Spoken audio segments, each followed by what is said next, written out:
Hello, welcome to the Back Podcast, Australia's favourite gaming podcast, as voted on by us, the host of the Back Podcast, Australia's favourite gaming podcast. It's Monday, the 12th of December, 2022. I'm Nick Richardson. I'm joined by Peter Eddie Burns. And Stephanie Ben Dixon. And my boobs, because the frame needs to be adjusted a little bit, I think. Yeah, you got a bit of headroom. It's because I'm using my standing desk. Yeah, right. Yeah. Yeah. Is she showing feet now? I mean, it's just... Is that allowed? Yeah, I don't think so. Now she's punching everybody, which is violence. Did you see there was a... I actually put it as an option for one of the stories today, but we're actually just going to basically talk about Game Awards. Did you see the Twitch streamer, though, who came up with the brilliant thing to hide breastfeeding on stream? No. So it's very funny. First of all, like, stupid that you have to hide breastfeeding. But understand, if she wants to hide breastfeeding, that's obviously totally different. But basically, she came up with this thing of going, because there are these breastfeeding, you can put on these sort of like cover shield things. Sure, yeah. Like a privacy thing, but they're pretty big and unwieldy and uncomfortable, and she gets hot in them and stuff. So she went, well, what can I show? For some reason, breastfeeding I can't show, but I can show... girls in hot tubs. So she took a picture of a streamer in a hot tub, just chopped off the head and put that as an overlay on her stream. So then she is sitting there in her room, and then her neck matches up perfectly with the lower half of a girl in a bikini in a hot tub, and that's how she breastfeeds while she's streaming. And it's just choice. That's so funny. That's so funny. It's also, Pete, from the look in your eyes, you're trying to get the picture up on screen? No, not at all. Okay, well, sorry, I confused you with a professional. It's definitely worth checking out. This is an audio podcast. And she matched it so fucking perfectly that I keep forgetting that's what's going on, and it just looks like somehow she has an enormous pool of water sitting in her living room. Yeah, it's great. So awesome. You could do that, is what I'm trying to say. Steph, welcome back to the show. It's the last podcast for the year. I think you were on the first one. I think we're top and tailing as we started, and so we end something.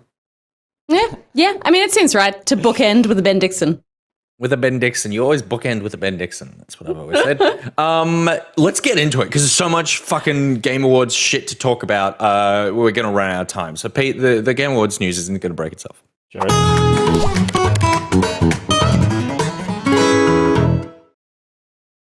The Backup is presented by one of our top Stitch patrons and the best evil person we know, Rabbi Bill Clinton. You got to watch out for that guy. Sorry, I mean Evil Spy Boy. Get your exclamation mark Spy Boys out in the chat, because thanks to your generous Patreon support, Evil Spy Boy is bringing you the Backup, and he's hoping you bring the generosity to Food Bank Australia. Food Bank provide regular breakfast more than 132,000 kids at schools across the country, and on top of this, more than 200,000 children seek food relief from their charities every single month. Donate at foodbank.org.au, particularly at a time when this is a difficult time for a lot of people, the holiday period. If you have any spare money to throw any charity or organisation that helps people, then I thoroughly recommend it. Food Bank is a great option at foodbank.org.au. There's a link in Nightbot right now. Head to tasteofmultifish.com for more info about Evil Spy Boy's proclivities. All right. Let's back up and look at the biggest stories of the week, as voted on by us, the host of the Backup, where we back up and look at the biggest stories of the week. And there's only one story that we're actually going to talk about in this section, because it's the Game Awards, and the reason we're talking about it is they just announced so much stuff. It was relentless. It was the only thing that interrupted all the announcements was the awards, which were certainly a second-class citizen at that show. Let's just start with overall impressions. Steph, I just cut you off there. How did you feel about the Game Awards, and what were you about to say?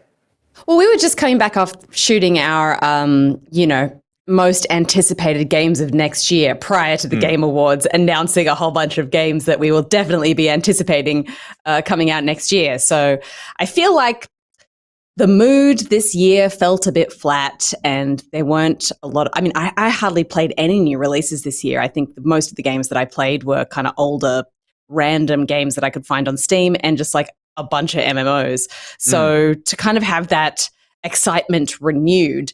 With what feels like providing a lot of stuff doesn't get delayed, because I feel like that's a big part of it. Is you're like, oh, how could there not have been like a stellar year when we were so excited at the start of it? So much stuff got delayed. So provided that we don't have a massive slate of delays again, next year could be the 2022 we were hoping for. How exciting. I mean, 2011 all over again. We were talking about games coming out next year and what we're looking forward to. Half the games we're looking forward to come out in February.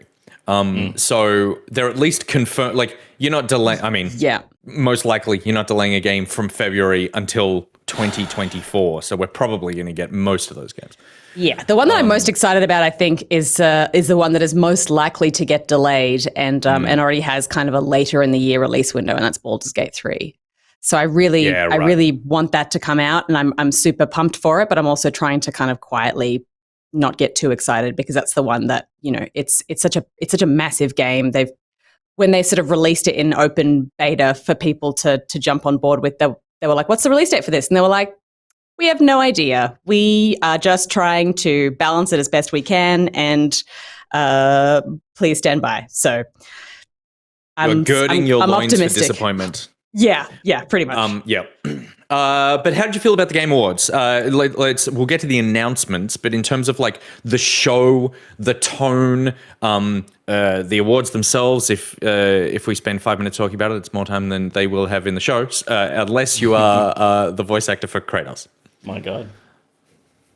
I scrubbed through most of it, if I'm honest. So I didn't fine. I didn't get a sense of the tone beyond people moving really, really quickly and getting to the announcements that I was excited about. But I don't know. I feel like it's still at its core an award show that feels awkward, just like everything in the games industry or any award show, really. It's really hard. Unless you get like top tier comedians, it's really hard to make those shows feel tonally like something that you actually want to sit down and watch. It's more about broadcast. Yeah, it's more about the announcements and kind of getting to the moments, and the in-between is always a bit cringy. Peter. Yeah, I don't know. I feel like it's becoming less and less cringy, but maybe that's just because of the expectation of how much cringe there will be. Yep. And it you know, surprises with how little cringe there was in the show compared to what you were expecting to see. Al fucking Chino. Healy's got the connections, mate. Al Pacino was there, confused as all hell. The first thing he says was, "I can't read that teleprompter. It's too far away." And then he goes on to just like relax his way through a little like awards announcement. 40-minute monologue. Well, no. I mean, he took like 3 minutes, and then he announced that Christopher Judge won the performance award. And then Christopher Judge came up and just would not shut the fuck up. It was wild. Yeah. It was like wild. It was like that. I don't understand, man. Like, good on him. He did a good job as the character. But I hated him from 90 seconds in when I was like, oh, you think this whole night is about you? You're so far up your own ass that you're just like, how are you not feeling this in the space? Yeah. It was so weird to see such a massive fucking ego up there. It actually infuriated me. I was like, what are you doing, dickhead? Get off the stage. I think sometimes people just don't have a sense of like time passing, and it was 12 minutes. Yeah. I cannot believe that they waited that long to fucking play him off. Like they let it go for so long. Yeah. They clearly hadn't prepared to play people off, and then they decided, oh, we got to pump some music into the room. And then they slowly faded offline up God of War music, which just made him look fucking amazing. Oh, yeah. Just like he would have epic score under him. Just buoyed by the opportunity to give a rousing speech with the score underneath him. Totally, 100%. I get it from the perspective that, like, for some people who've worked really, like, when I think about my favorite, like, Oscars speeches, they're always people who are like, you know, I never thought anyone would give someone like me a chance, and now here I am, and it's such a moment of validation and stuff like that. But so many people work on a video game that it's really hard to, like, distill that moment into being just you. And typically the people who are just like, I couldn't have done it without the gajillions of other people that helped me kind of get to this moment. That's the stuff that tends to go down better, right? Yeah, I think that I think if you're going to do a big speech, you got to have the goods to back it up. And he was just finding his way through and talking about, and then he would say things like, I remember when this person said this to me. Well, I can't say what he actually said, but, and then so he would kind of like half tell a story and then like bail on the story. And it was just like, I mean, I don't particularly think there was anything malicious in it, but I'm with you, Pete, that it was just like, how are you not, like, how is this what you think tonight is about? You are the first award to come up on stage. Yeah. And you are just fucking relaxing into the anyway, it was fucking wild. Miss Silver says, I think the problem was that he wanted to tell multiple stories about the people that he thanked. Yeah. So you kind of needed to pick an anecdote and run with that rather than trying to tell every story in the one speech. And look, maybe he just loves a yarn and he can't help himself. Oh, he's bad at telling yarns though. It's like a sweet 16th and he was the guest of honor. Yeah, it was bad. But in terms of the rest of the show, it was again, I can't harp too much because, like, do I care about the Game Awards? No, in terms of like the awards side. But at the same time, it's like when you have categories like best action game, best shooter, best RPG, and they're just like prattled off as a side thing, it just feels like, you haven't. I think it's hard when the show wants to be the Oscars of video games. It wants to add a level of respect, but then doesn't show a level of respect to the awards part of the thing. But then also no one's watching for the awards part because it doesn't really have the respect because everyone's or a lot of people, including myself, are kind of like, I don't really value the opinions of the random group of people you've picked to pick these awards. So whatever. Yeah, so it's a bit difficult, but I do think that Keighley does a lot of really good work for the industry, but I wish that he didn't put himself front and center. I wish that he took credit, but he just is a bit like, he just doesn't have any charisma.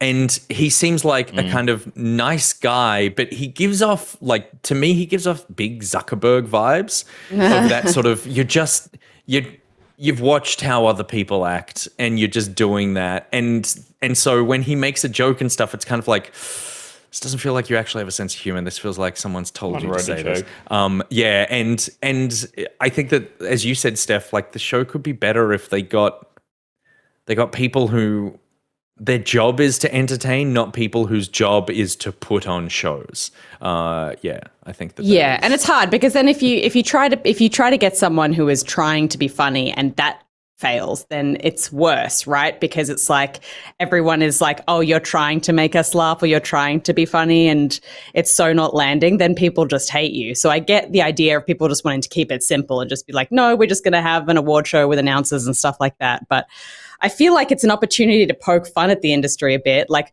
to think that the like most memorable moment is still what's his name from the It Takes Two, swearing on stage because it was like this cool, natural, raw, funny moment.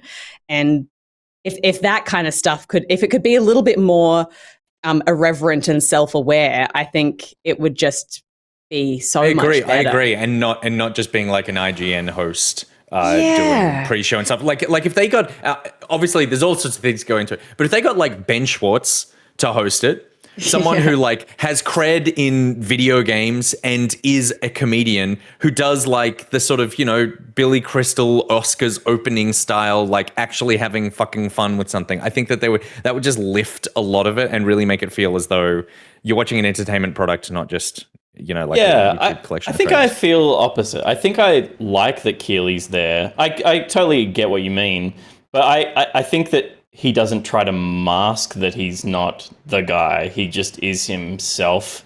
Yeah. Up on stage, and I think that And people like him. He's got Yeah. credibility, and people love the journey that he's been on to where he is, and they still get behind him, I think. Because I would hate to see Ben Schwartz up there. He's so annoying. But like, he's funny, sure. But he's funny for like 2.5 minutes, and then please leave. But it's That's like all he needs. He just needs to do the Once. interstitial. Like, get some fucking comedians and entertainers up there. Because the other thing, we've seen publishers try this at E3 heaps. Aisha Tyler, I think, is the closest that has come to being good, and she would do Ubisoft's ones. She's done quite a few of those, but I think. So who? Sorry, who did you say? Sorry, Aisha Tyler. Aisha Tyler. Yeah. She's good. I think she's probably the closest thing that's come to being like, you're a professional at this. She's definitely the most relaxed. Yeah. Yeah. I wouldn't mind seeing her, but I think that the Keeley factor just it gives a sense of, it gives that like Twitch sense of like, oh, this is just Jeff Keighley's bedroom. Yeah, it's like I think that's what it is. For me, it keeps it small. It's kind of like Keeley here, Keeley at the middle of the year, Keeley doing Summer Games Fair. Like, there's just this thing of like, oh, it's kind of just him. Like, it feels smaller. I imagine be it's a the budget. puppet master, but It's probably a budget thing as well, where they're just like trying to keep it small because it's the kind of thing that could totally like just 100%. die, so quickly if they put too much money into it. But yeah, I don't know. I feel like if it was just more irreverent and I understand that it's wanting to take itself seriously because video games as an industry want to be taken seriously alongside things like film. So they want to make it like the Oscars, but it would be so much cooler if we set ourselves apart from that. And we're like, no, I think that's actually, what we're doing with Keeley though. Really? You put a comedian up there, you're suddenly trying to be, it's Ricky Gervais. I think, because I think the difference is that it can be a comedian. It'd be different kind of comedy. Yeah, it can be a comedian who has video game cred, so can be making jokes about video games. And also, I think the thing that really does set it apart, even though I talk about the fact that like they don't take the awards that seriously, the announcements are legit. And you don't get that at the Oscars, because I think that at the Oscars, there's just a different kind of thing. Unless it's like a Marvel movie, like I get excited when there's a new Paul Thomas Anderson movie coming out, but like it's not a sort of like trailer drop moment of just like, oh my God, I'm going to be tracking this thing for the next like 12 months. I'm kind of like, oh, cool. I'll watch that when it comes on Netflix. And so I think that combining an entertaining show with the trailers and the awards, I think that there's an opportunity. I think I just find Keeley really dorky. I'm just like, oh, I don't mind him at all, but I definitely think that I think the whole thing could just be elevated a bit, made a bit more fun. But there was a lot of fun in there because there was a lot of trailers and announcements, and we should go through those. This is going to take fucking forever because there were so many, and we were figuring out how best to do it. Do we just pick some that we like? Yeah. But no, we just got to go. But no, Steph, that's not what we decided. 10 minutes ago, we decided as a group, we're just going to go through the whole list. Yeah, no, sure, that's 100%. That's 100% what happened. So we're just going to go through that list. And now stop me when there's something that you feel like you want to talk about. Dead Cells. Return to Castlevania DLC was the first thing that dropped, which was a massive surprise and looks super cool. Yeah, I didn't play Dead Cells. It's so not my thing, but a Castlevania tie-in, like the art of it all melts together really well. It was a cool thing. Like, this is pre-show as well. This is half an hour before anything started. And it was like, cool. There's already some interesting things. This is the stuff they thought wasn't good enough for the show. Was it good enough to put in the main show? Yeah. Totally. So it set a tone for sure. And Castlevania just works so well in this trailer. Like, God, what a meld. Hellboy Web of Weird is a 3D Hellboy game. One of those Hellboy games. Yeah, Hellboy, a funny character. I don't really have the affection for him. I didn't really like the Hellboy movies. I liked Selma Blair. Like classics. Selma Blair's cool. That was Del Toro, right? Was it? Yeah. No, well, the first one was Del Toro. Yeah. Or maybe the second one was. One of them was. You did one. I feel like nothing happened in that movie. Yeah, fair. I don't remember it much at all. He's a strange character. Vampire Survivors. Art striking though. The art looked cool. The art was really cool. Yeah. Vampire Survivors came out on mobile. It was like I think it was the one game, maybe besides the Forspoken trailer, that was like available now. Like you can just download it immediately. And we'll talk. I'm sure Gus will talk about it on Thursday. So will I. Spoilers: you probably shouldn't download it now on mobile. My God, that's so funny because I saw both of you guys in Slack going, "This sucks," and then I saw basically the entirety of Twitter going like, "It's amazing that I can play this on my phone and it works so well." Played it all flight. Blah blah blah. So interested to hear your opinions. But we'll save it for Thursday. I really, I'll save it for Thursday. Horizon Call of the Mountain. We got another look at that. Which is the VR one. The VR one, which kind of I didn't particularly see anything new there. Post Trauma. This was the first world premiere, I think, and is sort of like a Silent Hill-y horror game. Yeah. Steph, this could be your I like jam? that. I don't usually say this about things because I don't pay heaps of attention to like camera angles and stuff, but I like the way it's directed, if that makes sense. Like the way the shots are like, I don't know. I'm visually, it feels artistic in a cool way, and I'm excited for that aspect of it, and I'm intrigued and a little bit grossed out. Yep. Yeah, there were some bits. It's funny. I finished Signalis. This is literally Signalis with a dude and a camera angle that's lower. Like I was watching it going like, I feel like and a everything slight Dutch tilt, Nicholas. Well, there's a lot of a Dutch tilt in this one. You're right, and I'm not sure that this is going to be true through the whole game, but it looks like it's quote unquote fixed cameras. It's going back to that classic Resi thing of like you walk into a space and there's a camera and it might like pan with you as you walk past it, but it's stationary. And there's action coming from it, and like this, like that tilt up and stuff. Like that's a cool way to direct revealing the world to you, particularly when it's a horror game. I would love if that's not a trailer choice, but in fact a gameplay thing of basically like you always have a bit of a cinematic camera. I think that could be cool. Yep. Viewfinder looks beautiful. Viewfinder is. It was the gamiest thing at the start here as well. It's like, oh, you like puzzles? Here's a fucking epic looking puzzle game. We put some puzzles in your puzzles. It looks stunning. I love the look of this stuff. My only hesitation with these kinds of games. I know. It's fucking seamless. My only hesitation with things like this sometimes is like most puzzles, there's only one way to do something, but it's like, is there just like one very specific thing that you need to do each thing? And it's almost like you're just walking through a painting. But at the same time, like I will walk through a painting if this is what the painting looks if it's revelatory enough, like in terms of the way that you, it expands on that idea, then I think it'll be fine because it just looks like it's such a joy to be in. Yeah, I think it won't matter if it's like you have to be funneled through one specific way of solving something.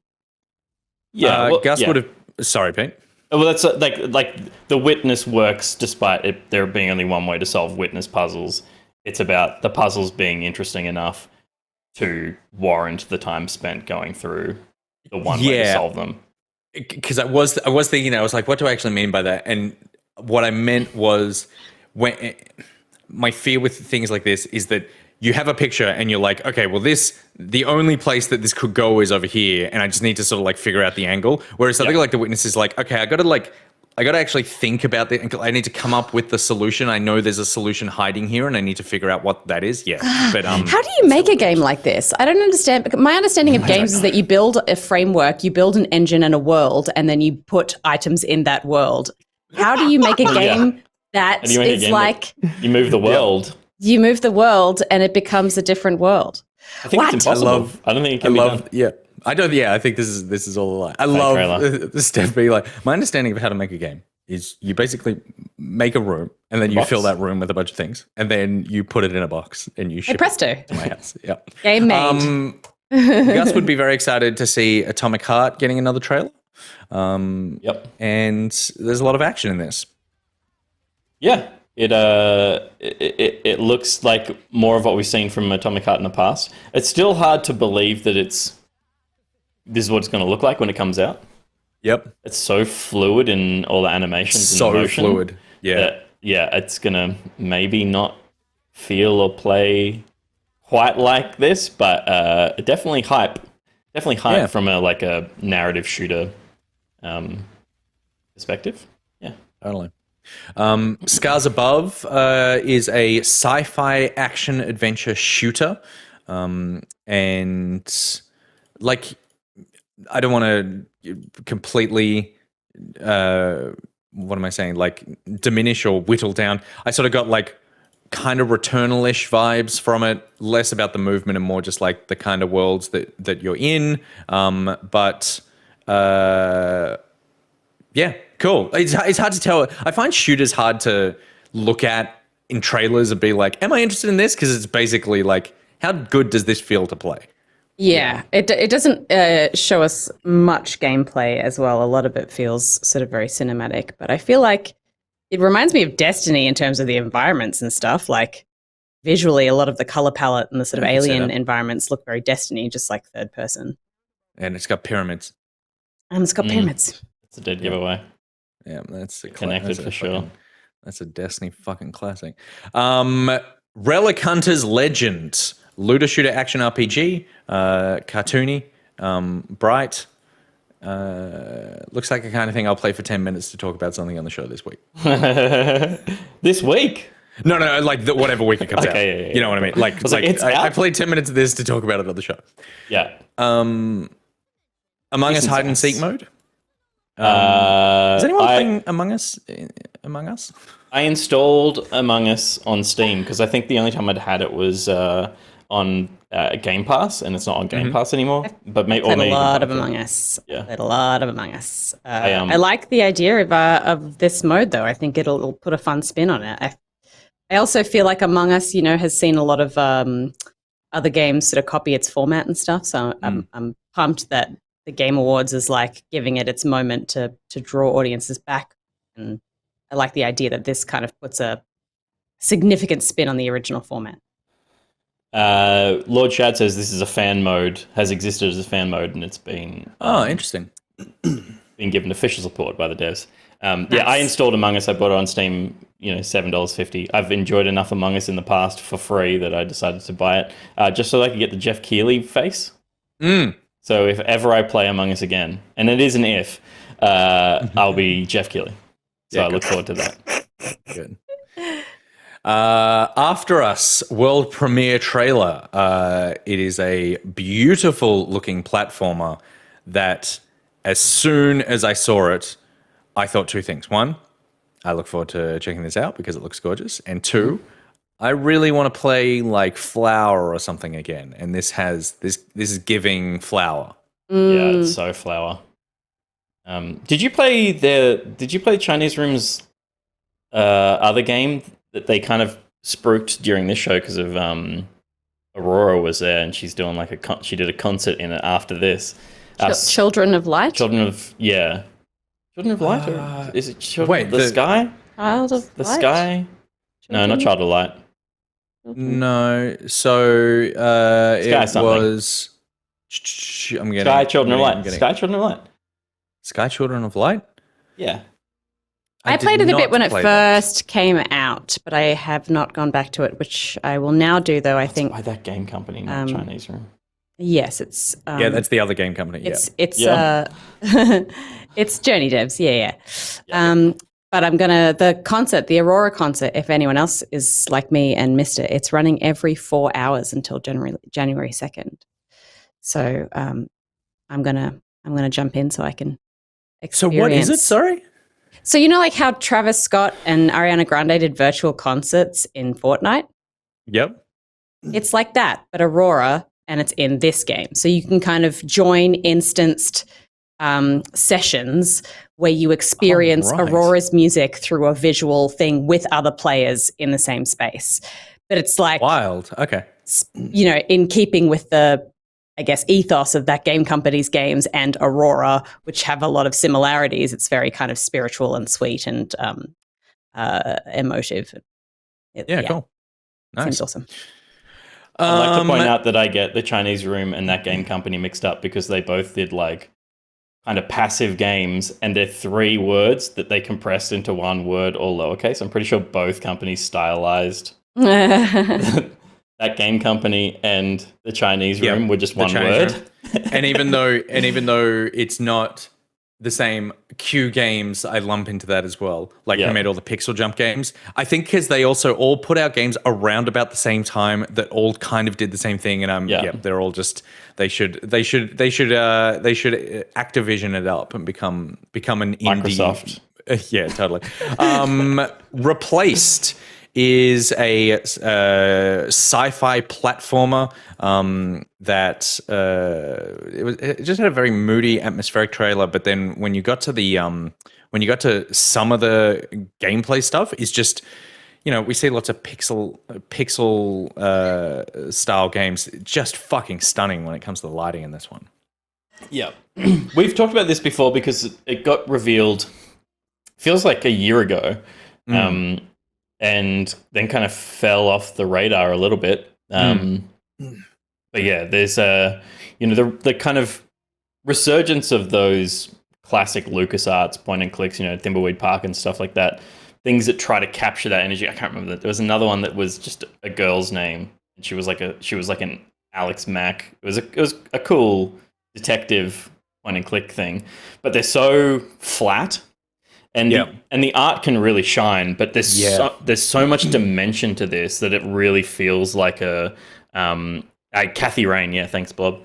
There's so much dimension to this that it really feels like a new take on something we're really familiar with, which is super exciting. Yeah, it is gorgeous looking. I'm very excited to see how this one turns out. Next up, what I would say was the craziest trailer in the show, the Street Fighter 6 trailer. I was just like, what am I looking at? So much happens in this trailer. Yeah. It's like a Yakuza game mixed with Street Fighter. Fuck it. Look, for audio listeners, this is useless. But like the things we're seeing here at the moment, I was just like, what is going on? But it looks amazing. Yeah. Street Fighter stuff. You're into it. No, I was just going to say, for a franchise that has kind of,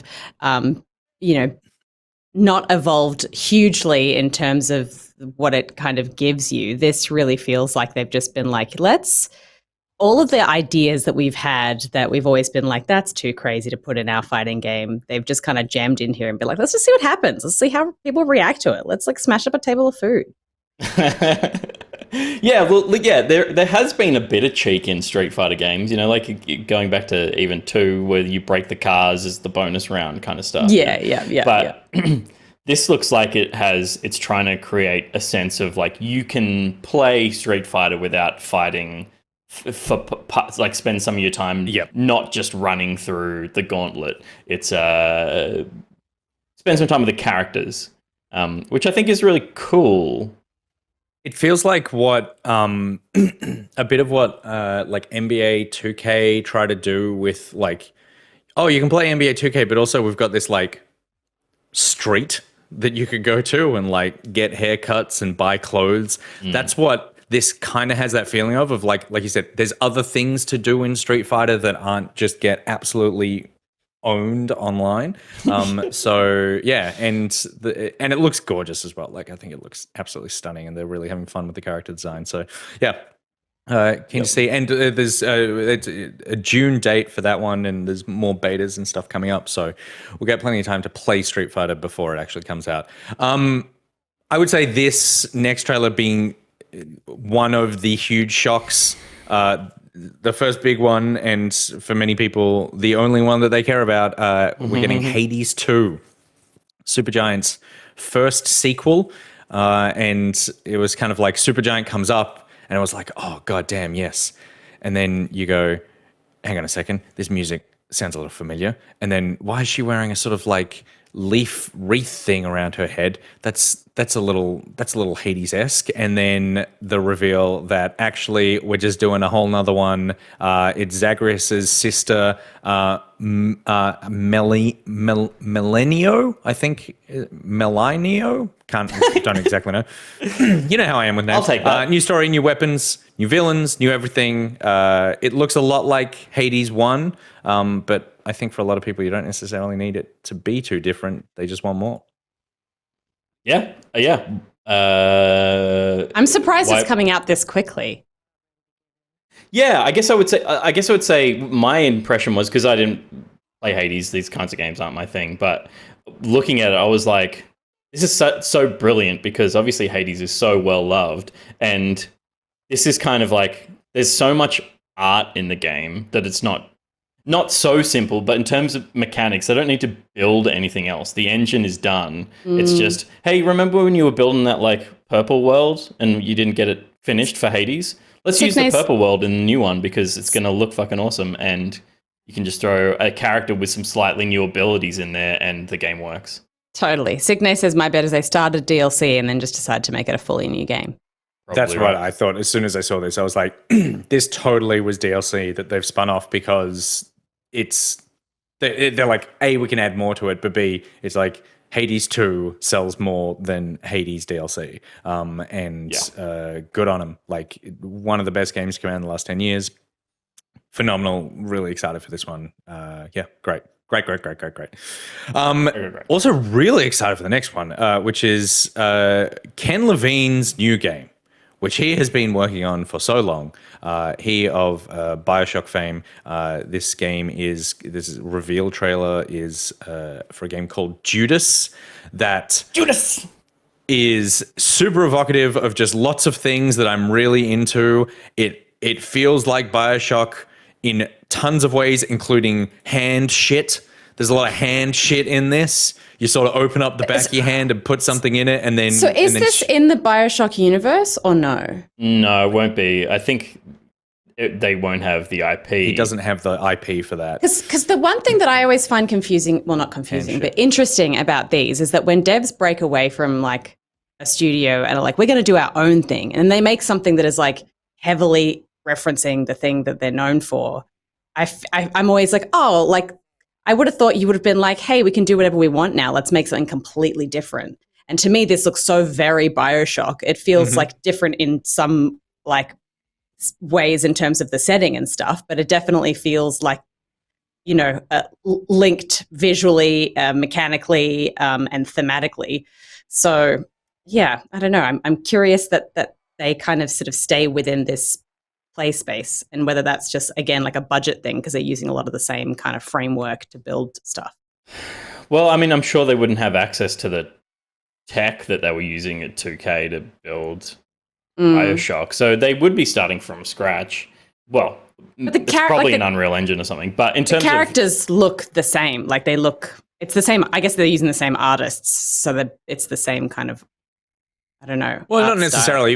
I think it's more that his art style is the thing that he is directing them to go for, which is that sort of like feels a bit like a carnival. Everything's a little like inspired by sort of like older propaganda art. There's a bit cartoony. It's a bit shiny, a bit gross. I love. There's like a puppety nature to the character models. Totally. I find. Yeah. I mean, I totally get what you're saying of like, oh, I could do anything.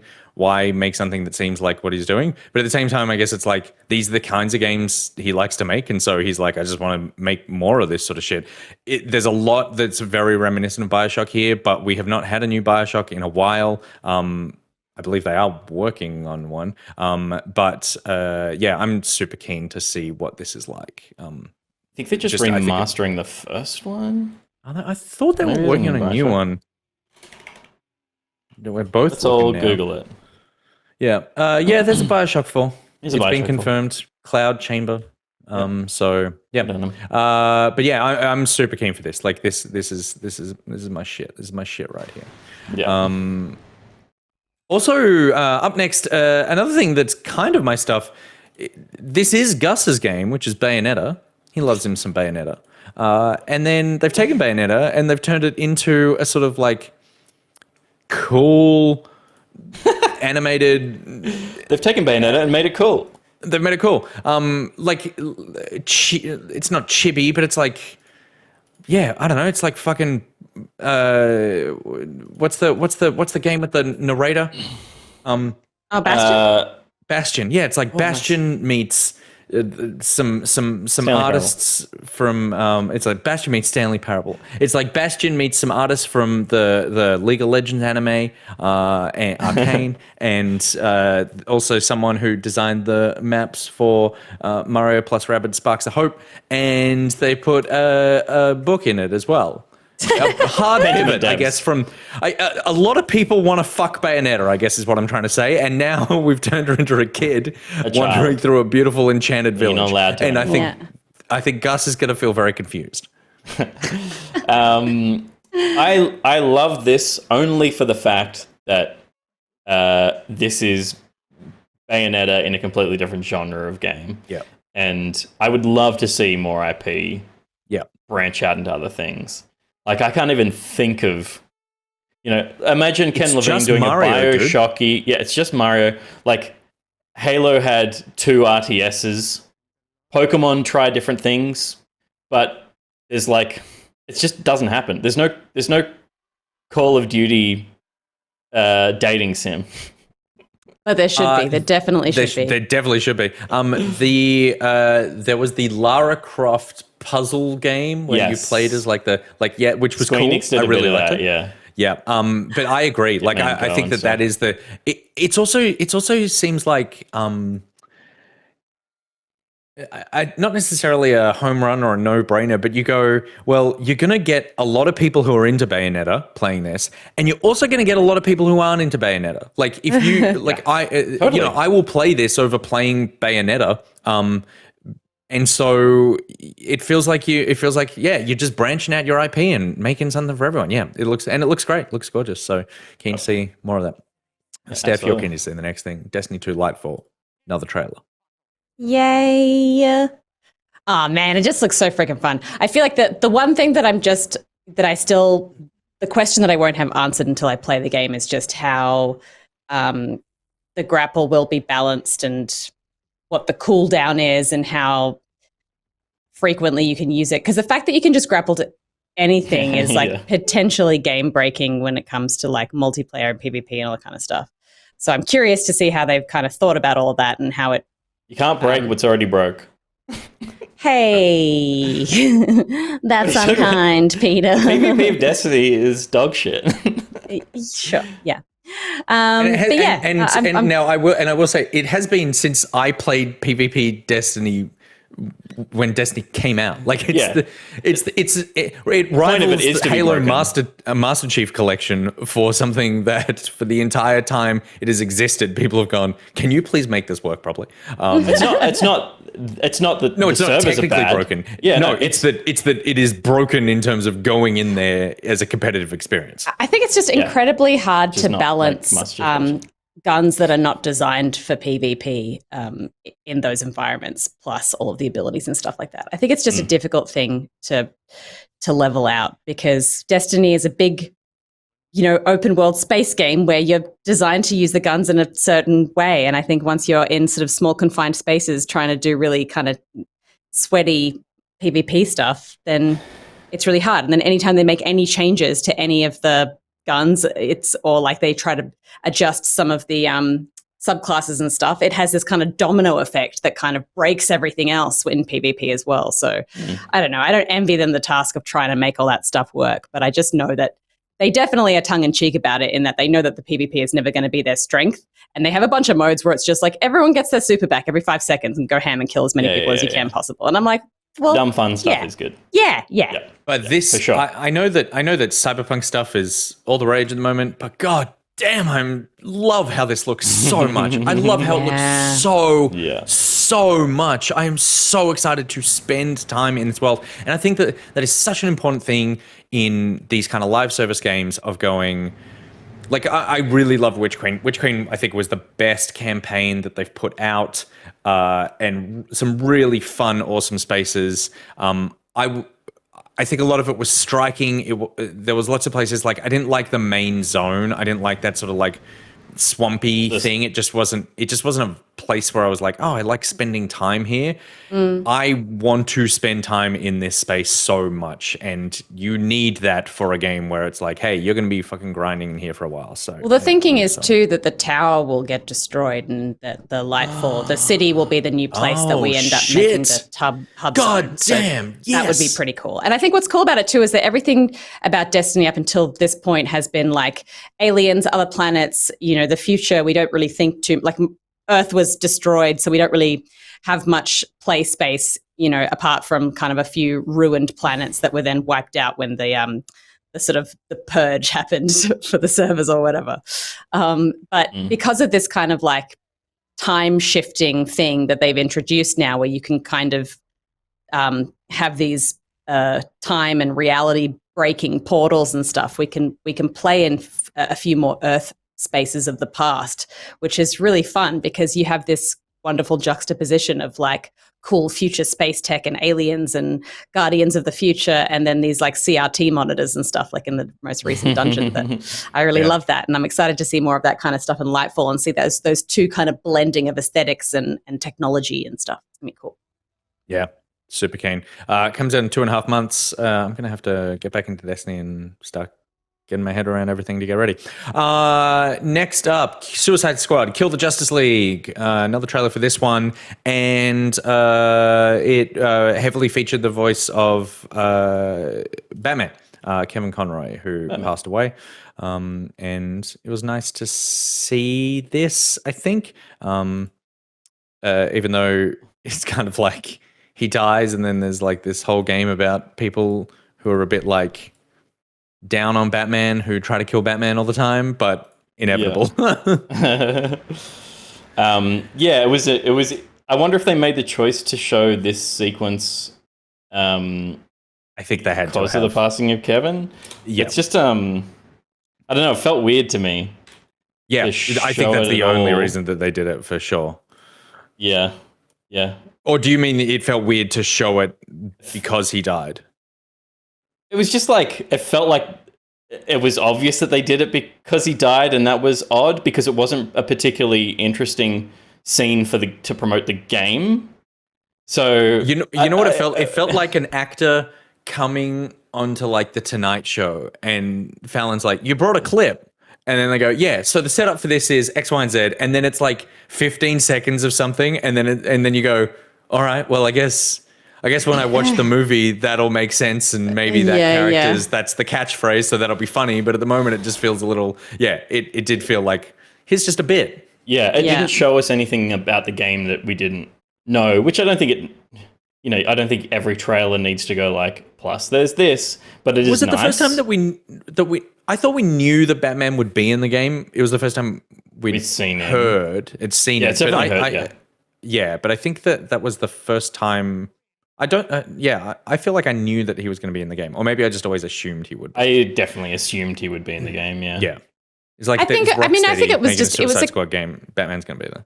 I think the fact that it was a character-focused trailer is just at least reinforcing the idea that they're trying to do good storytelling, and that there's an interesting story to tell around these characters specifically, and that's what they're trying to get people excited about.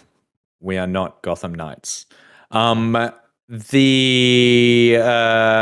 of characters, speaking of interesting stories, are we going to get one from Star Wars Jedi Survivor, which got its big world premiere trailer here? Steph, how'd you feel about the Jedi Survivor one? Yeah, I'm excited. I mean, I loved the first one, and I'm really excited to play through this again. My only thing with this game is that I just wish the protagonist was not like a white dude. I feel like they had so many opportunities to make us like, if it wasn't a known character, we could have like, had a cool Twi'lek chick or something like that. And because all the other characters in the first game were really interesting.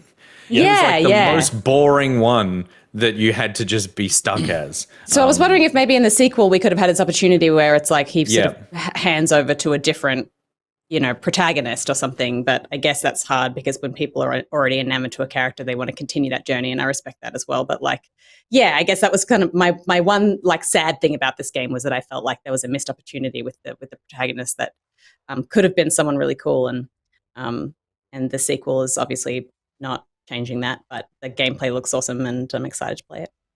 Yeah, I like what we've seen from this. In that it feels like there's probably a bit more playroom in areas and stuff where the original is quite linear. There were maybe a couple of small open areas, but this seems to have a little more playroom, like mounts and stuff, and a lot of diversity from what we've seen from the first game as well. So yeah, they haven't run out of environment ideas just yet. And it looks gorgeous. It looks pretty stunning. Seeing some talk in chat, and I've always thought this. I would love if story-based games gave you character creators. Now there may be technical limitations as to like the way that characters interact in environments when they have so many potential possibility spaces. All sorts of stuff. It's weird when they can't refer to, but they should just give you a name and have the name be a generic name. So it's not like, hey guy, or like, hey ma'am, or what's up, buddy? If you just went, okay, there's gonna be like a male voice and a female voice. Gender neutral name. Or a gender neutral name totally would work, or two names, and again you're re-recording everything. But it's just one of those things where I'm like, I think this is a perfect example of going. He could look like anything, in fact, any story, anyone could really look like anything, unless it is super important to the narrative of the game that they look someone in one specific way that if they didn't look like that, everyone would be weirded out. Yeah. So I would just like to see that more. Maybe that's something we'll get in the future. But I guess it also breaks your branding opportunities. But Mass Effect got away with it. Like, absolutely, they branded as Commander Shepard, and then you could make your Commander Shepard look like whoever the fuck you want. Yeah. And Cyberpunk did V, and it's like these are games that have a great example. Yeah, way more dialogue than a narrative, a 15-hour narrative game has. So the fact that they can do it and others choose not to without a very clear purpose, like, it's disappointing. Because a Star Wars game, that's kind of like the beauty of it, is that there's so many races, there's so many like interesting characters and stories that you could assume the role of. It's always been the big glaring problem with this new Star Wars Jedi series is like Cal Kestis is like, are you like, no one brought it up that we're just going to cast the white dude from the show where he's like banging his sister or whatever it was about? What was Shame about? Are you talking about Shameless? He was gay in that show. Okay. So why was he banging his sister? That's so weird. Shameless.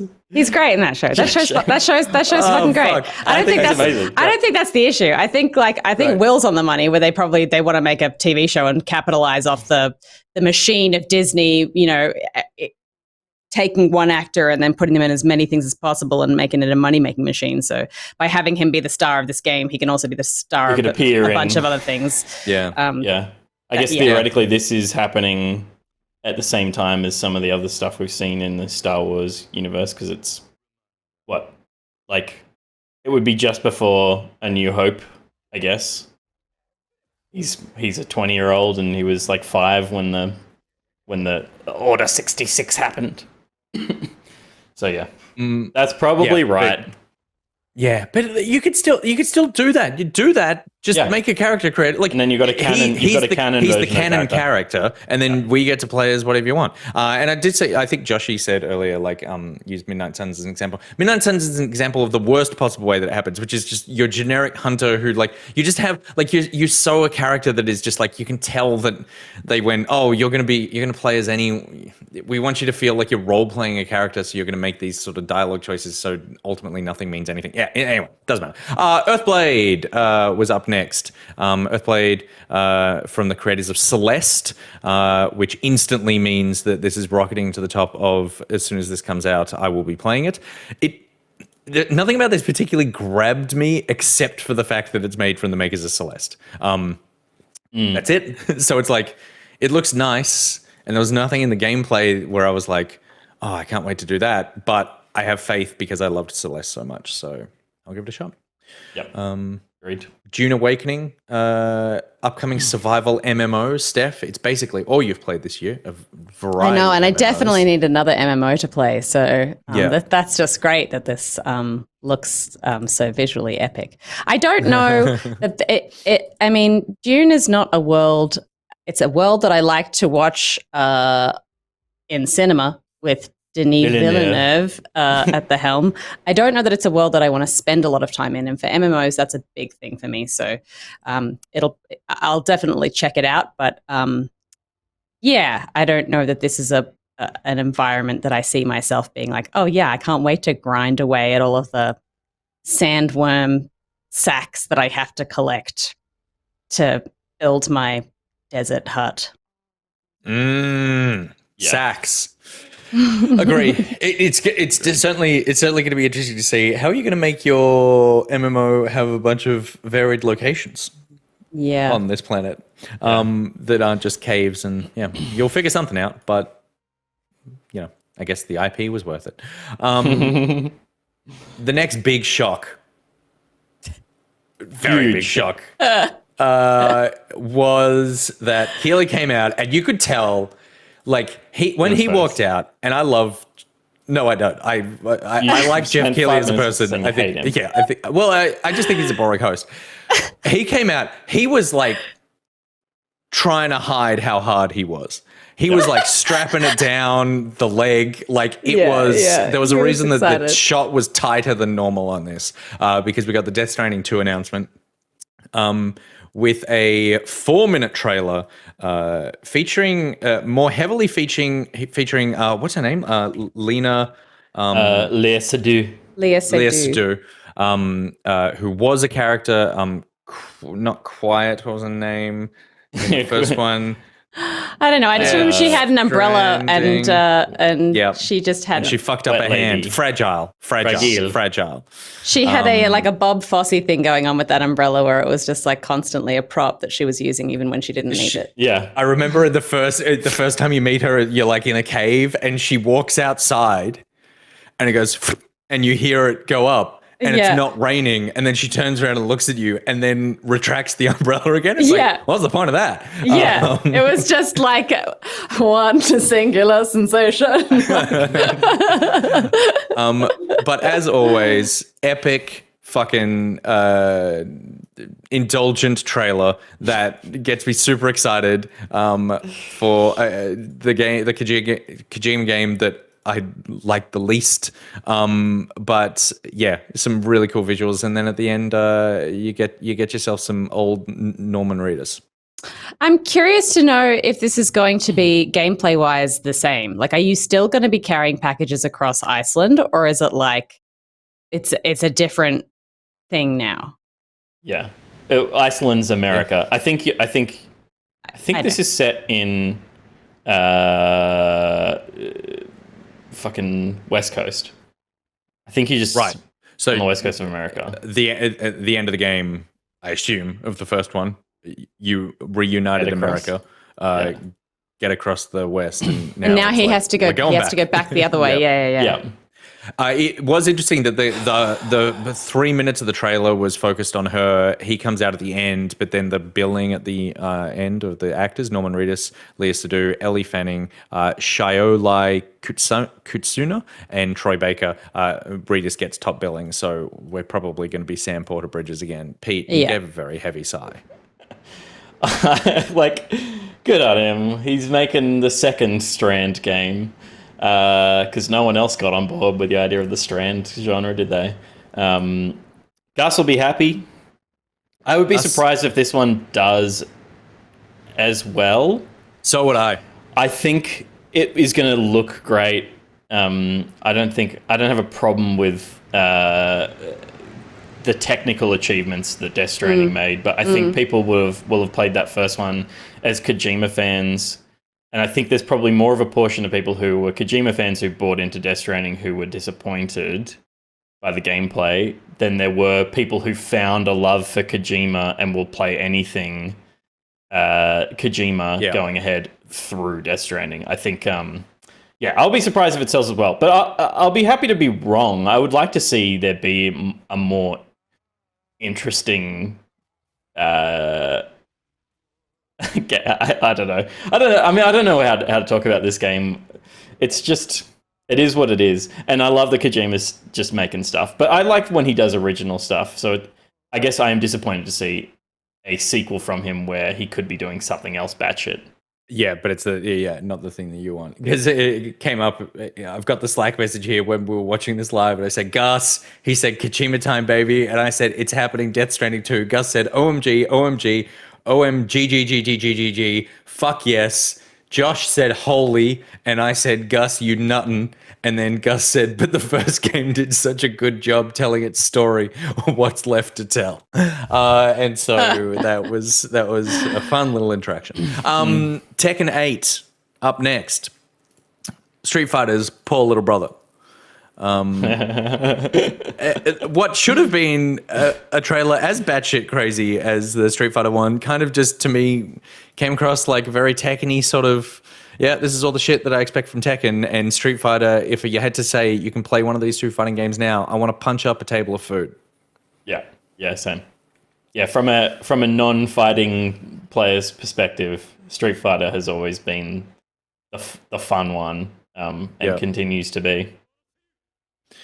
Immortals of Avium was or is a magic-based game. The devs, some of the devs in the studio are sort of ex-Call of Duty and Dead Space people. It's a first-person magic-based shooter that, again, could be really cool, but it was kind of like a super moody trailer for most of it, and then at the end, your hand lights up with a little electricity cube, and then titles.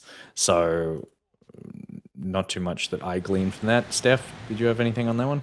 I mean, it looks beautiful just from the cinematics that we saw. And I'm always a big fan of shooters that give you more than just guns to play with. And obviously this is magic focused, but usually that means you have quite a different sort of array of tools to kind of be cycling through to deal with crowd control and all that kind of stuff. So I think it looks like it could be really cool. It's hard to have an opinion when there's so little shown about it, but cool that the combo of Call of Duty and Dead Space devs seems like an interesting concoction. Yeah, for sure. Nightingale was up next, which we first saw at Summer Games Fest. Cool world, cool sort of like fairy, fantasy, steampunky maybe kind of thing. I don't know if it's necessarily steampunk or it's like fantasy but set in something that feels more like the 1920s or something. But like a cool looking world. And Steph, you can build buildings, it looks like. Yeah, this I thought was billed as a survival game, which is what kind of piqued my interest, because most survival games look really ugly. Yeah. Open world survival games, when they give you that kind of like play box of tools to build things and make stuff and, I guess like be kind of creative with shaping the world a little bit, they tend to be kind of ugly. And this looks so beautiful. And I love the kind of fantasy elements. So I'm really hoping that it's good. And I'm really hoping that the survival aspects of it are meaty enough that it's not just like it's an RPG that you play through and you can also just build a house sometimes. Yeah. Yeah, I like the look of it for sure. This is one of those games that I'll definitely listen to Steph talk about, as opposed to play myself. Baldur's Gate 3, which, there it is, which Steph got very excited about before, but beautiful looking trailer, beautiful looking game, people are excited. There's a lot of hot people in this game, and my character was so hot. So hot. It's so, I don't care what anyone says, it's so important. And it was great. Cool. They were like, design your hot self. And I was like, done. And they were like, now design a hot lover. And I was like, okay. But it was just like a dream. Yeah, it was a great story, but it's also like everyone in your party is also just trying to fuck you. Like it's just this whole thing where you're just like, wait, stop. I can't just like all of you calm down. You have to have all these conversations with people and there's like a thing in your head and you're trying to, it's the perfect blend of just like Dungeons and Dragons, Larian humor, like traditional, like awesome Larian humor. I'm really excited to see, you know, the kinds of creative ways that you can get yourself out of situations, because that's kind of what they're famous for, is like, you know, you learn the kind of systems of the game and then you try and exploit weird techniques to kind of get yourself out of certain scenarios. But the story just seems already incredible, and I can't wait to play it, man. Yeah, cool. Wayfinder, upcoming online free-to-play action RPG. It certainly did look like one of them. And Pete, I'm sure that you struggle to have any enthusiasm for this. Yeah. Yep. Good. Absolutely. Yeah. We'll see what happens. Because it then got followed up by Diablo 4, which is hard. When you're an action RPG and you're you definitely want to go before Diablo 4, not after. Yeah, you have a trailer at the Game Awards. You want as much distance as possible between yourself and this trailer, which, even though it is a cinematic trailer, is just so fucking gorgeously evocative of everything you want from a Diablo game. Peter Burns. Yeah. I mean, to me, the nicest surprise from this trailer was that Blizzard is still the best in the business at cinematics. Dude. Like, it's like unmatched by anything in here, anything else that we saw at the Game Awards. This just is so just visually striking, every frame of it. They're just so good at it. And yeah, it was just like, you know, it was just tone, really.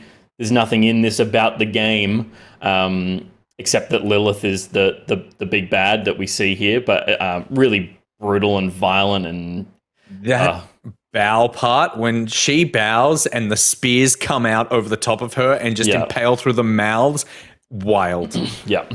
Give it to me now. Give it to me now. And previews, people have played preview build, and there's been some articles out in the last week, and has been quite positive. So good.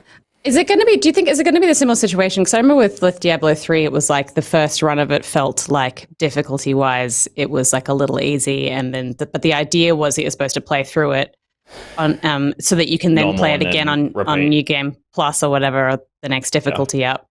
Is there a world in which they just give you difficulty settings and you can just play it once? I think so. I don't think they'll make that mistake again. Yeah. Yeah. Okay.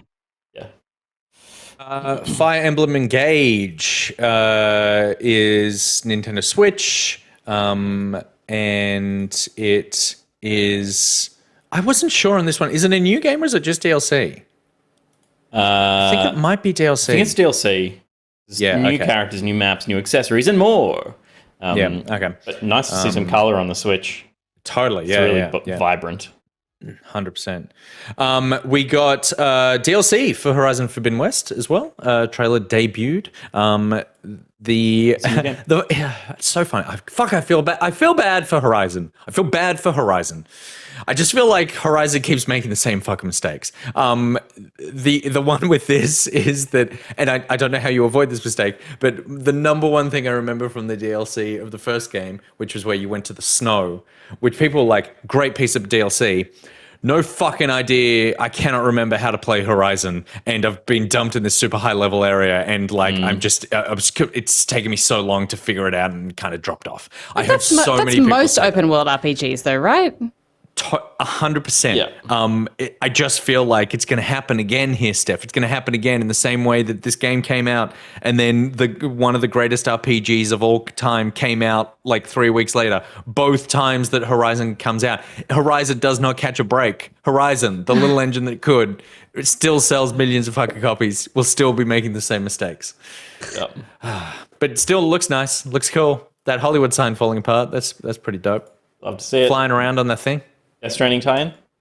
Death Stranding tie-in, maybe? That would be exciting. That's why they're over on the West Coast. Blue Protocol, another MMO. 2 MMOs announced here, coming out next year. This is in conjunction with Amazon, which means it's probably going to get cancelled upon release, and it looks fine. The sort of anime cartoon look, I find it hard in video games to look at when I'm trying to play it, unless you're Genshin Impact. Yeah. Steph, did this tickle anything for you? Nah. This isn't an art style I particularly enjoy in video games, but I feel like it does well and people like it. So I think it's just about it playing to its audience, and I'm sure it will do well. And the thing about it is it won't date. So if it is a good game and people get onboarded, in 10 years' time, they'll be playing something that looks really good. That's true. That's a good thing for an MMO to have. So Titanfall's come back, but they've just called it Transformers. It's a 1 to 4 player online action game, and I got really excited at the beginning of this, thinking it was, because I was like, oh my god, like this feels a bit Titanfall-y. This feels like I'm kind of in a mechy thing, and there's some cool shit going on, and then it was like, oh, it's Transformers, and then I went, why do I feel instantly uninterested in this? It could be great, but I don't think there's been that many good Transformers games. It's developed by Splash Damage, and I'll always whoop for Splash Damage. As soon as I saw that, I was like, fuck yeah. They haven't made a good game since 2003. But but I'm waiting for it. I'm waiting for the Splash Damage return. They made the Return to Castle Wolfenstein multiplayer from the Castle Wolfenstein game from that year, and it stands up as, I think, still the best role-based team shooter that's ever been released, and they've not come anywhere near close ever since. So hope to see him do something good. The next clip that came out was exactly what we were talking about with the Batman thing. It was Keegan-Michael Key came out to make some jokes about Toad wearing a hat, and then showed a clip from the Super Mario Brothers movie, which was just one of those like, all right, that was 20 seconds of the movie, I guess. But I will say I'm really excited for this, more so for my kids than anything. But like, it's hard. It's hard these days to find a good kids movie to go to the movies with, and this will be one of them. They're going to flip. It looks fucking adorable. I'm really excited for the Mario movie. Looks amazing to me. Yeah. It seems like they've taken the right tone with it too, to kind of feel like something that's going to be entertaining story-wise, because if you just pull the characters out of the game and put them in a movie, I feel like it wouldn't. I feel like they've elevated them and given them something extra that makes it feel like it's. It feels like a world, a good time. Like like that actually feels like a place that toads live, as opposed to, and it's fine. There's no criticism of Mario, but like Mario very much feels like this is a location to be jumping around in. Like, and that's it. Remnant 2 was announced, sequel to Remnant from the Ashes, a game that I actually really like. Pete, did you play the first Remnant game? No, I didn't. I really liked it. It was like a shooter, Souls-like, that had some cool ideas. It was definitely AA. I'm wondering if this is the version that makes that leap to being the next thing, because I think it was successful enough that people sort of got behind it and went, oh, there's some cool things here. And so this trailer certainly showed off a lot more than what was in the first game. That just everything kind of seems to be, there's more pixels on this screen than there was at any point in the first game. So yeah, I'm definitely interested in how this one plays. Yep. Behemoth, it's a VR Quest game. You can be a Viking, Steph. Yes. That's all you need to know. I don't know how I go with these kinds of games in VR. I feel like I'm pretty good at not getting motion sick, but this looks like maybe this is the kind of one that I would get motion sick in. Yeah. Time will tell. Aussie Manny says, finally, a Viking game. I love it. Banisher's Ghosts of New Eden. This was one of those trailers where I'm like, this looks cool, but I wish we stopped making these kinds of trailers that tell me absolutely nothing as the premiere trailer. But Pete, you were nodding. Were you into this one? I agree. I was kind of watching this and going like, oh, this seems like generic. And then as soon as Don't Nod or Dot Nod or whatever the hell they call themselves appeared at the end, I was like, oh, fuck yeah. It's going to be... Life is strange, people. Life is strange. Life is really strange because of like medieval combat and spirits and shit. Yeah, I look at so much of the. I did not know this was Don't Nod. Yeah, interesting. So okay, that was the because I agree. It was kind of a pretty generic trailer. It was pretty, but then it was that reveal at the end of the trailer. I was like, oh shit, okay, this is a different take on the kinds of things we've seen 40 times already this morning. Yeah, I was excited too because I feel like particularly with the art style and the treatment that we're seeing on a lot of medieval fantasy stuff, it all looks like. I'm like, oh, this is another Dark Soulsy game or something like that. You know what I mean? It's very dark and oppressive, and a bit gross. And as soon as I saw the kind of emphasis on the sort of story character stuff, I was like, oh, okay, this is going to be something quite different. So yeah, I'm excited. Yeah, cool. Okay, fuck. Now I'm interested. Warhammer 40,000 Space Marine 2. Peter. It looks fucking awesome. There's a lot going on in this one. It's like it looks really, really beautiful, bloody, visceral, all the things that you expect Space Marine to be. I really want it to be a linear, well-directed action game, and I'll be in for sure.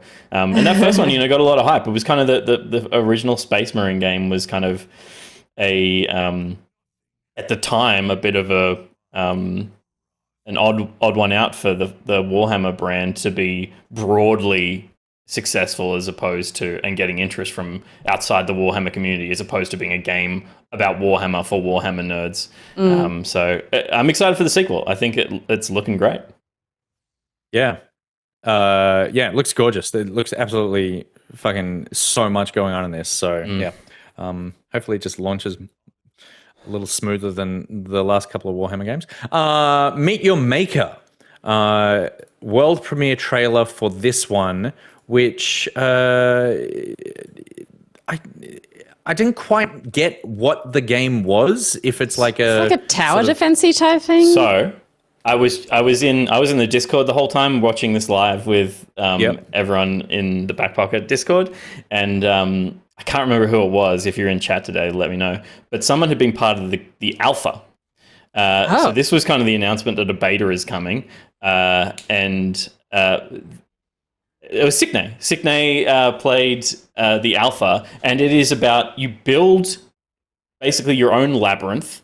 Yeah, and it has loot in it, and you build traps and shit in it. You build a gauntlet, and then other people are building their own gauntlets. And then you go in and try and raid someone's base and steal their loot. And people try and do that to you. Cool. So it's a little bit like Clash of Clans-y in that, like, or what was the tower? The Clash of Clans, yeah, that was where you build a base and online people are trying to steal your shit. Yes, yeah. Yeah, but it's like it's a gauntlet runner, but you're jumping into people's custom bases to steal this. It then hangs on the creativity that it gives you to create like really unexpected fun booby traps then, to surprise people, because that would be the joy of not just going and raiding other people's, places, but like, seeing how many people fall for the traps that you set and make the same mistakes and that kind of thing. Oh, I love that. That's such a cool creative idea. Yeah. Sickness says, very compelling game and a unique concept. You're constantly making new bases and invading new bases. Cool. I wonder how much work it is to make those bases. That's going to be the other thing. Good, of like, Sickness says some bases were evil. Yeah, that's cool. That's a really clever idea. I like Great that. Idea. What I did not like was the crash announce. It was hilarious that same fucking costume came out. I'd heard people making a joke on a podcast a week ago about whether or not this would make an appearance, and then I was just like, oh my god, the guys from Game Mess Mornings are gonna freak out. Now I haven't done any more research. I got the impression, and I think we were talking with Josh on Slack about this as it was happening, that this is a bit like Pokemon Unite but Crash. Maybe it's like a mini MOBA. Yeah, it looks like a little kind of action arena.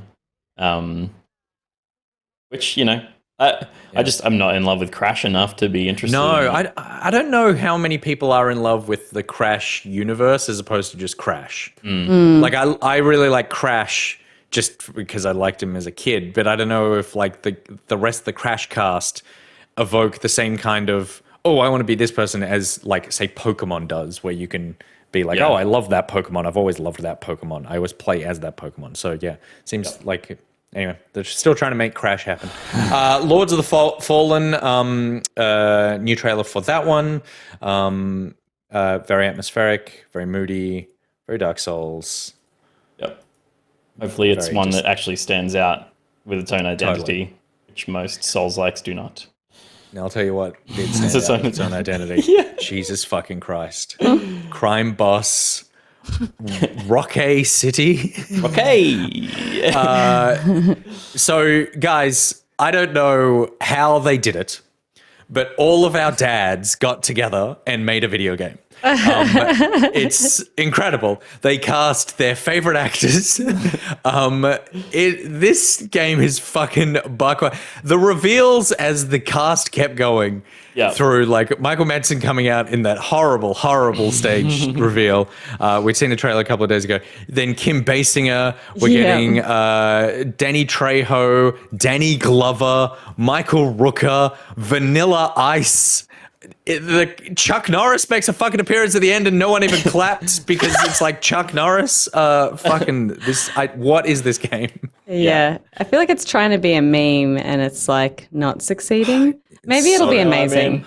I'm so in. Oh my God. You're only, but I guess, well, I was in when I saw Danny Glover.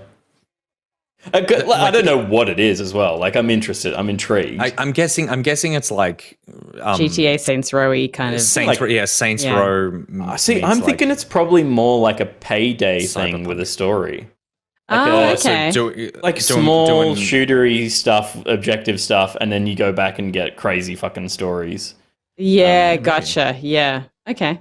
That's what it is in my head, but yeah, maybe. Yeah, it doesn't look like we're seeing any open worldy kind of stuff actually in the gameplay that they're showing us. It looks like, I mean, it's so a scattered perspective, but yeah, I don't think we'll do even in the car stuff. I think we'll be doing little heists, that have a narrative attached to them, which Payday did semi-successfly. But I think these guys could nail. I don't know that they'll have a good shooter, but looks cool. Funny that the only person that most kids playing video games these days would recognize is Michael Rooker. Just because of Guardians, which is interesting because he's also probably like, before that you would go, God, Michael Rooker's like a deep cut of a character actor that he's like the least famous person on there besides Damien Poiter, I think, but is probably the most recognizable to a younger audience. Yeah, and The Walking Dead as well. He got a huge boost. Oh, was he in that? He was Norman Reedus' brother. The sort of antagonist at the start. Did not know that. Yeah, right. Call of Duty. We got a trailer for the raid mode. For this coming to DMZ, I believe. So I think it might be free. What is going to be interesting to me about this is how it distinguishes itself from a Call of Duty level. Like, how is it different than just a small part of the campaign? Because I was watching this, I was like, this looks like a campaign trailer, and that's not a bad thing. There's some cool looking stuff. Again, it's Call of Duty. It all just depends on how much fun is it to shoot. But what is it going to have that makes me want to run this in the same way that like a Destiny raid or an MMO raid doesn't just feel like a level from the single player campaign. It feels like a puzzle and something that you need, there's more going on. And the reward of it, like the reason you run Destiny shit multiple times is because there's an exotic that you have a percentage chance of dropping or that kind of stuff. What does COD have as equivalent? Like just a skin for a gun? And is that enough? Because it can't really just give you a gun that you can then take into play against other people who don't have a raid team to get. But maybe they can do that. Maybe they can do that. Yeah, I don't know. And then the last three, some big heavy hitters to round out the show. We got the trailer for the Cyberpunk 2077 Phantom Liberty story DLC, and a reveal, I believe, because I didn't know this, that Idris Elba is in this thing. Yep. I am news to me. Going to be playing Cyberpunk this holiday. I'm really excited to start it and get through it because of the story stuff that I know you, Pete, and some other people really, really back. And I really want to get to the story DLC because it's like I feel like that's the strength of this thing. And it's got some cool shit going on in this trailer as well. Yep. But not as cool as the next trailer. Not as cool as the next trailer, which, holy shit, this was my trailer of the show. I don't even like Armored Core, but From can't make Armored Core like they used to. That won't exist. This has to be a From Software game. It doesn't necessarily need to be hard. It doesn't need to have bonfires, but it needs to have that From special sauce that is not just an Armored Core game. The thing about this trailer, and I started screaming at home by myself when this happened, this trailer has a scope to its environments that is gorgeous. Everything, it looks like a film. The scale at which the environments are working is just beautiful to me. I'm so fucking pumped to put some little nude kids in this thing. Peter. Yeah, like I'm not a mech shooter guy, but I'll play this. Yep. I hope that they've found a way to make it engaging. To, it's obviously not going to play anything like a Souls game, but it looks gorgeous, and I hope the team aren't crunching too hard working on totally Elden Ring DLC and yeah. Because there was a story come out I think a week or two ago saying that I think it was a week or two ago, that Miyazaki basically said, Armored Core, we have been working on for ages. It's basically done. And so that was saying it's 2023. It looks like it probably will hit 2023 if that's the case, that they are in the final stages of this. And it's not like, hey, we're announcing this just for some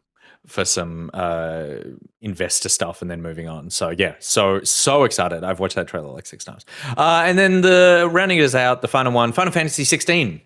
Another trailer there. And again, looks sick. I'm really, really keen to check this one out. Steph, I know you've been playing 14, and this is from the writers of 14. Yeah, I mean, I've never really been hugely drawn to Final Fantasy, but my experiences in 14 have really changed my opinion on it. And I think it looks epic and it looks beautiful. And if the story is, as good as people sort of talk about the later expansions of 14 and stuff like that, then it's definitely piqued my interest. So I'm for sure going to play it. Yeah, cool. Yeah. Pete, anything to add on that? Just that they seem to have a bit of a special combo with 16 because I'm not a Final Fantasy guy at all, but I'm super keen to play this, and I don't know anyone who's looked at this and gone not for me. Yeah, it's it's probably like a white boy thing that it's Western enough now. Even the last one, 15, was I don't want to be a pop band in a fucking car driving around a fantasy world that's falling apart. I couldn't get myself to engage with it. Whereas you could look at this and go, is this Dragon Age? Yeah. That's so true. That's true. That's such a barrier for me, is aesthetic and art style and stuff like that. And I feel it depends on how much kind of UI HUD stuff it has as well. Because I feel like there's so much going on in Final Fantasy games, and it makes sense obviously for the 14 online, but for this I would like it to be a little bit more stylized and simplified so that you can just kind of enjoy the environments and the beauty of it. Yeah. So that was everything. So I think in terms of announcements and reveals, pretty solid show. Lots of really cool stuff to come out of it. Yeah. Massive, a massive great end to the year, I think. And like you said, Steph, I think that's a really good observation of just going getting people excited for games next year. And a lot of these were coming out next year. Like most of the dates on these were, this is coming in the next 12 months. So yeah, pretty cool. God damn, that took a long time. We've reached the end of the show. Yeah. What should we skip? We could skip back chat. We can skip back chat. But we do have those nice points from Middle Sea. It's pretty dense. It's dense. It's dense. Middle Sea gave us some nice points to. Maybe we can talk about it on Thursday. Yeah. Okay, yeah, that's a good. We'll read out some Middle Sea stuff on Thursday. That's a good idea. Yeah. Do you want to just do game plan and then round out the show? Yeah, we won't even do an ad break. Why bother? Yeah. Why bother? Game plan. Roll the titles.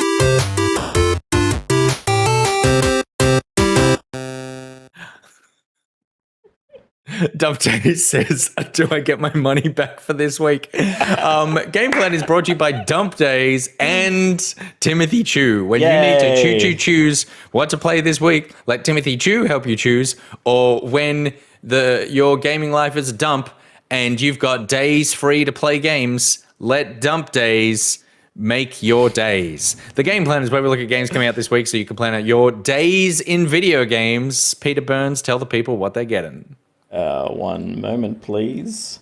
They are getting Wavetale on PlayStation, Xbox, Switch, and PC. Crisis Core Final Fantasy VII Reunion on PlayStation, Xbox, Switch, and PC. High on Life is coming to Xbox and PC. Little Gator Game is coming to Switch and PC. The Witcher 3 Wild Hunt Complete Edition is hitting PlayStation 5 and the Xbox Series and PC. And aka Aka is coming to Switch and PC, and Blacktail is coming to PlayStation 5, Xbox Series, and PC. And Steph, keep that rolling because no one could see it. Yeah, there he is. Yeah. So, Steph, what game are you going to be checking out this week? Well, I'm so excited to listen. I don't like to listen, you I don't like to flex my connections very often because it's tawdry, but I am installing this already because I have this very long and deep enduring friendship with CD Projekt Red Witcher devs. So I'm so excited to see what it looks like on console, but also I have a PC copy on release, and that's what I'm really excited about because I played this on Xbox One when it came out. And because I've always kind of been big into RPGs on the couch, games that you spend a lot of time with. But I think for the next gen update, I was sort of saying, is there going to be that much of a difference, between console and PC? Should I just stick with console? And he was just like, listen, console looks incredible and it is next gen, so it's unbelievable. He was like, but PC is PC. And he's like, and when you look at it on Ultra Plus, it is staggering. And I was like, Ultra Plus. So I'm very excited about that. And I'm going to stream it. So I'm going to finally bust out my two PC setup. Yeah, second computer because I want to be able to stream it on max settings and just stream it from the start.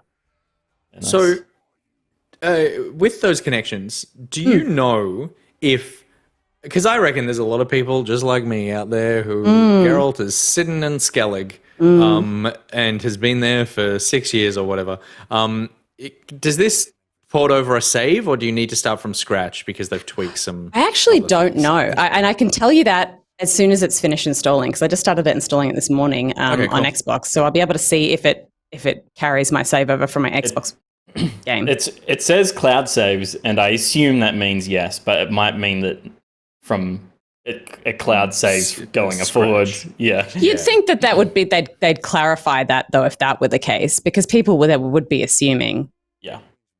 Yeah. Because it's really I think that this is as much as anything, people will buy this game to play it and stuff, but this is also a way to get people back into The Witcher, and they would have so many stats of people. It's a huge game. People didn't most people probably didn't finish it. It does include the DLC, Nanogenes, and the DLC. This is, I think, the DLC for The Witcher, and I know I'm biased, but it really is some of the best DLC of any game that I've ever encountered. It's just this. It's it's practically a sequel. There's so much content in, and the story of the DLC is incredible, particularly Hearts of Stone. It was doing the Ubisoft thing before Ubisoft of like, Yeah. Assassin's Creed Ragnarok being a 40-hour experience. That's kind of what the Hearts of Stone was the vampire one, right? Or no, that was Blood and Wine. Yeah, like a full-on could be its own thing. So yeah, very cool. I'm keen to check that out as well. Peter, what is on your game plan? Ion Live. Ooh-wee! Oh god.